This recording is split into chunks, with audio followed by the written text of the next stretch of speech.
Buen día, bienvenidos una vez más a este módulo de Pedagogía Cristiana y esta vez vamos a explorar lo que es la unidad 3. En esta primera parte de la unidad 3 abarcaremos lo que son las competencias de los maestros cristianos.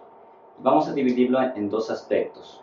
Uno en cuanto a los recursos esenciales o básicos que debe tener una persona que se dedique a enseñar, así también como en las destrezas que se deben desarrollar para facilitar lo que es la preparación de una lección bíblica. Recordemos que el maestro cristiano, a diferencia de un maestro que enseña alguna otra disciplina, alguna rama que no tenga que ver con la palabra de Dios, el maestro que está enseñando la Biblia está comunicando lo que es el mensaje de Dios, el mensaje que Dios nos ha dejado en su palabra. Y algunos de los recursos con los que debe de contar la persona que va a enseñar son, primeramente, la Biblia. No podemos tener una pedagogía cristiana si no tenemos la Biblia. La Biblia, recordemos, es la palabra de Dios, es el mensaje que Él nos ha dado para conocerle más acerca de lo que Él es, de cómo es Él, sus atributos, su grandeza. En la Biblia está expresada toda la narrativa de su historia, que concluye en que Él recibe la máxima gloria a través de su iglesia, la adoración de los que Él ha rescatado.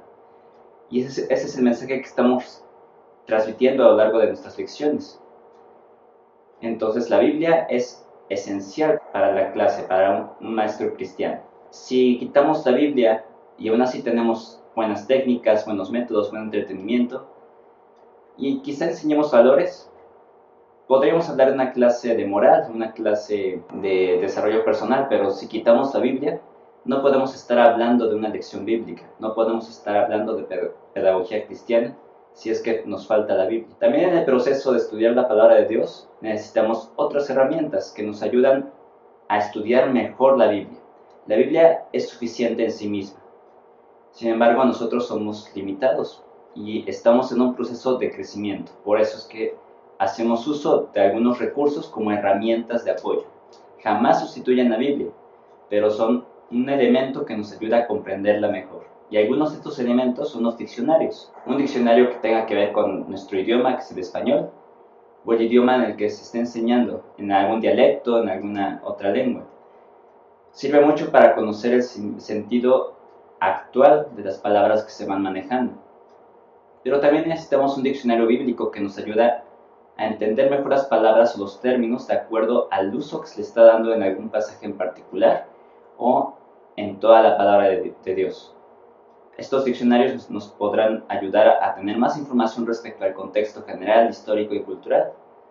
Y también necesitamos diccionarios teológicos que nos ayudan a comprender más la lección o alguna palabra, algún término respecto a la unidad de la palabra de Dios, hablando más de su personalidad, del carácter de Dios, de algunos de sus atributos, o algún tema que tenga que ver con la salvación, con el pecado, desde una perspectiva más teológica. Para esto nos ayudan los diccionarios teológicos, para tener un panorama más general y poder establecer mejores nuestras bases. También necesitamos una concordancia. Con la concordancia podemos encontrar diferentes pasajes bíblicos, sobre todo si estamos enseñando sobre algún tema en particular. Con la concordancia podremos ver en qué partes la Biblia está hablando de este tema particular o específico.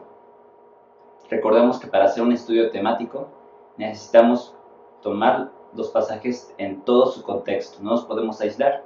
Las concordancias nos ayudan a encontrar este pasaje, este tipo de pasajes y poder estudiarlos en todo su contexto y armar un tema en específico. Los comentarios bíblicos son otra herramienta muy útil, ya que nos ayudan a entender las costumbres de la época, nos ayudan a entender en qué momento se está dando el desarrollo de algún pasaje en particular y algunas lecciones que podemos considerar y que quizá no habíamos visto en nuestro estudio inicial. Y los atlas y manuales bíblicos nos ayudan a tener información general respecto a algún momento en particular que estamos estudiando de la Biblia. Esto es la geografía, las costumbres de esos tiempos, por qué la Biblia menciona algún lugar en particular, y, por ejemplo, cuando Jesús se está trasladando de un lugar a otro, por qué la importancia de eso. Los atlas y los manuales bíblicos nos pueden ayudar a entender mejor estas cuestiones. Entonces, podemos hacer uso de muchos recursos. Estos que estamos viendo son los esenciales. Actualmente hay muchas herramientas electrónicas, algunas gratuitas, otras con algún costo. Tenemos una gran variedad de recursos impresos Entonces cada uno podemos ir profundizando en nuestro material, pero los recursos básicos son los que contamos aquí. Ahora veamos las destrezas que necesitamos desarrollar para estudiar la Biblia. Como maestros, estamos transmitiendo, comunicando la palabra de Dios. Y anteriormente hemos dicho que no podemos dar lo que no tenemos. Si yo, como maestro, no estoy teniendo una vida firme con Dios, poco a poco me iré secando, poco a poco estaré entrando en un estancamiento espiritual que me afectará tanto mi vida personal como la manera en que ministro a otros. Entonces, algo esencial es tener una vida devocional sólida. No consiste solamente en llenar un punto de alguna lista, al leer algún pasaje o al memorizar algún versículo. Tiene que ver con qué tanto estas disciplinas espirituales nos ayudan a intimar más con Dios. Ese es nuestro propósito. Jesús dijo que la vida eterna es conocer a Dios y a Jesucristo, a quien Dios ha enviado para morir por nosotros y rescatarnos. Nuestra vida devocional es sumamente importante. No podemos dar lo que no tenemos. Y el día en que dejamos de crecer en nuestra vida espiritual, al poco tiempo dejaremos de enseñar, debido a que no seremos eficaces. También necesitamos saber encontrar pasajes bíblicos. En otras palabras, necesitamos conocer la estructura de la Biblia. Yo no puedo enseñar eficazmente si no conozco cómo se está organizando la Biblia, cómo se ha organizado. Si yo busco proverbios en el Nuevo Testamento, dejaré un mal ejemplo a mis alumnos de preparación y al contrario estaré fomentando un error en ubicar los libros de la Biblia en sus respectivos lugares. No necesitamos ser eruditos de la palabra de Dios para poder enseñar. Sin embargo, sí es necesario que cada día vayamos creciendo en el conocimiento de Dios. No debemos de conformarnos con lo que sabemos actualmente. Debemos seguir conociendo la palabra de Dios. No llegaremos a conocer todo, así que tengamos paciencia, pero seamos disciplinados en conocer cada vez más la palabra de Dios y poder encontrar pasajes bíblicos, saber del panorama general de los libros de la Biblia, en qué pasaje se encuentra algún texto clave, etc. Por lo menos encontrar los pasajes que estamos enseñando. También necesitamos leer el texto cuidadosamente. Muchas veces por las prisas, porque no tenemos un método muy exhaustivo o un método muy estructurado, a veces solamente leemos la Biblia una sola ocasión rápidamente y de ahí sacamos la lección. Bien, no importa cuánto conozcamos o cuántos años tengamos en el Evangelio, cada vez que nosotros leemos la Biblia y cada vez que nosotros la estudiamos y meditamos en ella, estamos aprendiendo cosas nuevas porque Dios es infinito.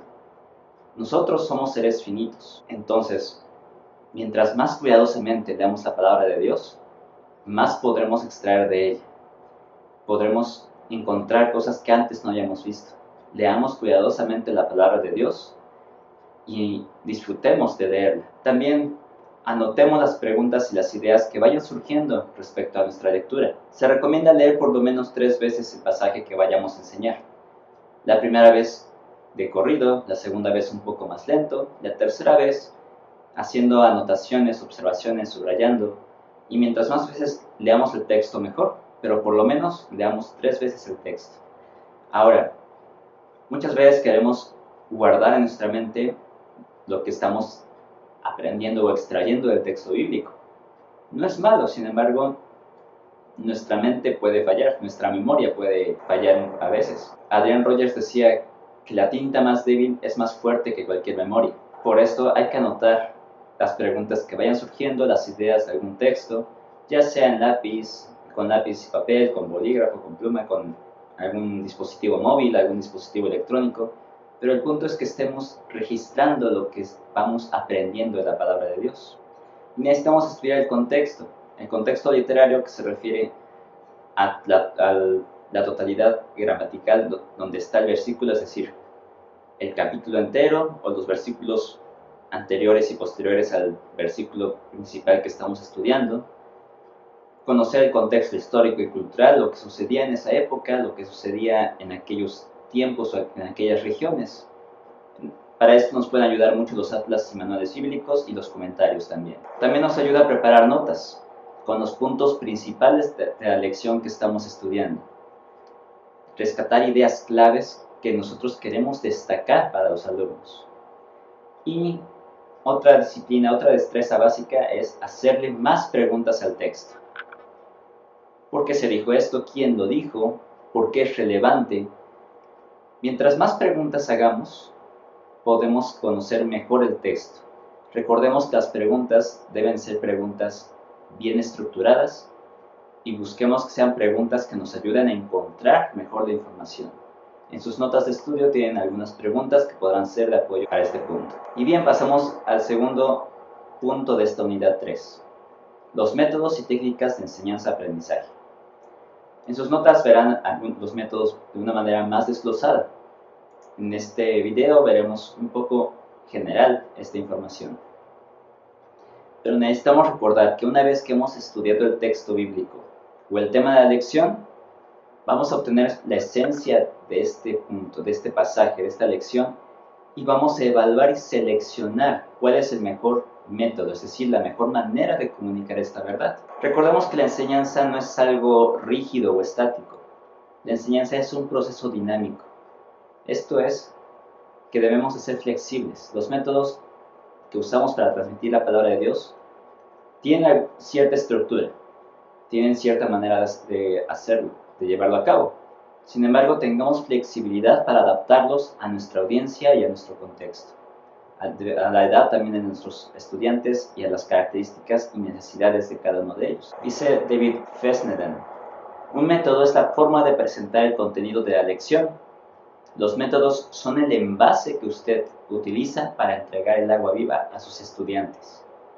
Recordemos, el método no es el propósito de la lección, el método es el canal a través del cual transmitiremos la esencia de la verdad que nos toca transmitir en esa lección. Y nos enfocaremos en métodos que tienen que ver con los tipos de aprendizaje que mencionamos en la unidad anterior.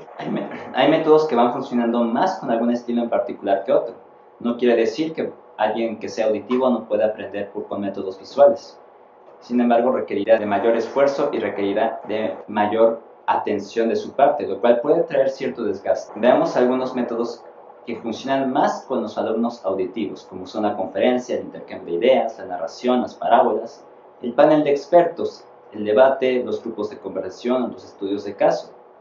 Estos métodos vienen más desglosados en sus notas, pero necesitamos recordar que en este tipo de métodos hay que comunicar ideas claras y estimular el diálogo y la interacción verbal. De esta manera, los alumnos auditivos pueden aprender mejor. Ahora, métodos eficaces con los alumnos visuales.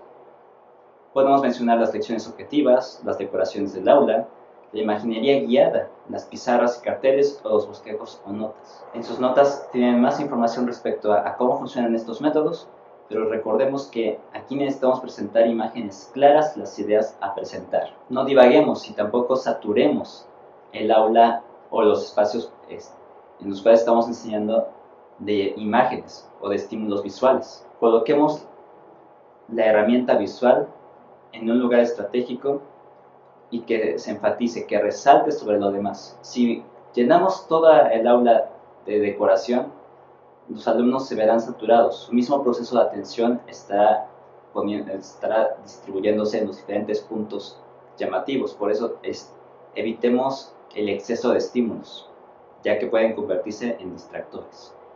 Y estimulemos la imaginación. Con estos métodos también procuremos que los alumnos desarrollen técnicas o imágenes respecto a la lección. Algunos métodos eficaces con alumnos táctiles tienen que ver con la manipulación de objetos, los juegos, el tomar notas, la música, la poesía, la participación en actividades como cocinar, construir, pintar, orar juntos. Recordemos que los alumnos táctiles son aquellos que aprenden mejor tocando, están en interacción.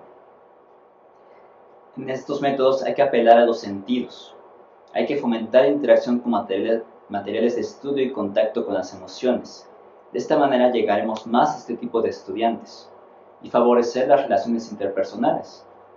Si hay mucha información pero no hay una relación, los alumnos táctiles no se verán igualmente influenciados o impactados con la enseñanza.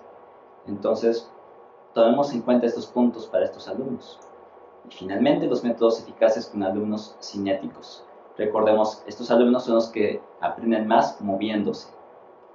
Difícilmente aguantarán una conferencia de 2 horas o una conferencia muy larga. Ellos necesitan movimiento.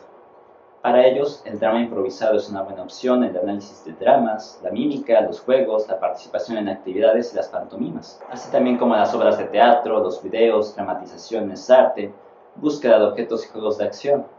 Estos alumnos son aquellos que les encanta estar en movimiento. Muchas veces no se debe a un desorden o una falta de disciplina, se debe mucho a un estilo de aprendizaje, que ellos necesitan canalizar esa energía que tienen hacia actividades planeadas por parte de nosotros como maestros. Con ellos hay que estimular la participación a través del movimiento.